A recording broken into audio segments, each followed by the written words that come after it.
मंगला गौरी का व्रत का मतलब होता है कि हम मंगलवार वाले दिन, सावन के मंगलवार वाले दिन जो व्रत रखते हैं उसे मंगला गौरी का व्रत कहते हैं। इसे अनमैरिड लड़कियां इसलिए रखती हैं कि उन्हें मनचाहा पति मिले, उन्हें भोलेनाथ जैसा पति मिले। इसमें हम माँ पार्वती की पूजा करते हैं, लेकिन सावन में जब हम माँ की पूजा करते हैं तो माता का नाम मंगला हो जाता है। मंगला गौरी के नाम से उन्हें पुकारा जाता है, क्योंकि ये व्रत अक्सर सावन के मंगलवार में रखा जाता है। और ये मंगलवार पे व्रत रखकर कई लोग साल भर के लिए रखते हैं, कई लोग 16 साल के लिए रखते हैं, तो कई लोग केवल मंगलवार के सावन के 4 सोमवार रखते हैं। सबका अपना अपना है। उद्यापन करने की विधि कैसे करना है, ये सब तमाम तरह की जानकारियां मैं आपके साथ शेयर करती रहूंगी आगे आगे।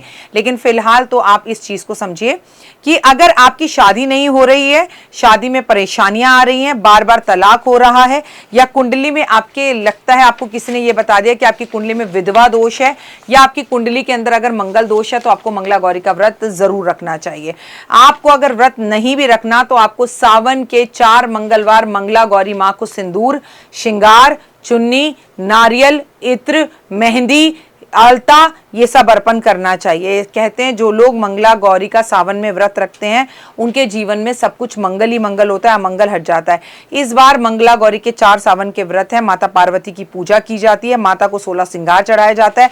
हर मंगलवार को ये पूजा करें। और जो लोग ये पूजा, व्रत, आराधना, अर्चना, पूजा करते हैं, मैं यहाँ क्लियर कर दूं कि उनके ऊपर किसी भी तरह का कर्ज या मंगल का कोई दुष्प्रभाव नहीं रहता।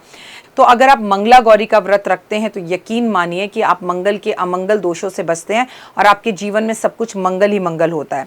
अगर मैं आपसे बात करूं मंगला गौरी के व्रत के बारे में, तो अगर आपको संतान की प्राप्ति नहीं हो रही तो भी आपको मंगला गौरी का व्रत रखना चाहिए। अगर आपकी संतान किसी कष्ट में है और आप उसकी रक्षा करवाना चाहते हैं तो मंगला गौरी का व्रत रखना चाहिए। अपने विवाहित जीवन से कलेश को दूर करना चाहते हैं तो मंगला गौरी का व्रत रखना चाहिए।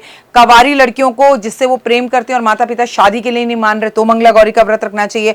मंगलवार को शिव और पार्वती की पूजा करनी चाहिए, और खासकर सावन के टाइम पर करनी चाहिए। सावन के पहले मंगलवार से ही आप ये संकल्प हाथ में लेकर चावल और संकल्प कर लें कि मां मैं आपके 4 व्रत रखूंगी सावन के, या मैं 1 साल के व्रत रखूंगी, या मैं 16 व्रत रखूंगी, या मैं 16 साल तक व्रत रखूंगी।